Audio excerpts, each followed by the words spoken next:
V bistvu, zdaj, ko smo prejeli P2 z tem razvojem na koncu samega produkta in v bistvu zdaj, kako stvari razvijati in delati v bistvu naprej, ne? Ker mi imamo sicer za naše pojme odlično dobro idejo.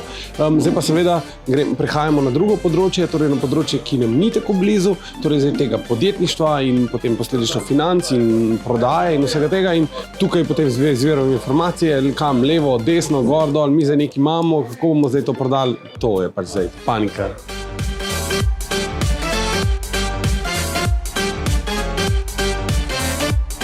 Ja, zdaj, čisto iskreno, pač zelo težko ocenjujem to zaradi tega, ker pač nisem veliko stvari videl, ne. Zdaj, finančna podpora super se je zgodila, je pač dobra, kaj ne tle težko kaj drugega povedati.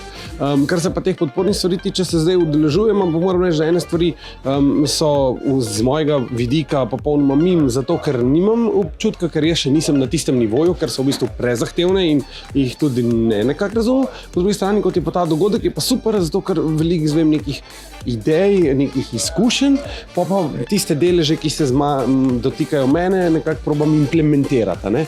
Zdaj, seveda, največjo vrednost imajo pa te osebni stiki, ko mi nekdo pove, lej, takole, v tem smislu, ne seveda, da mi da rešitev, ampak bolj se posveti mojemu primeru, ker pa v bistvu verjetno gremo v ta mentorstva, kjer je pač ta efektivnost po moje najboljša, no.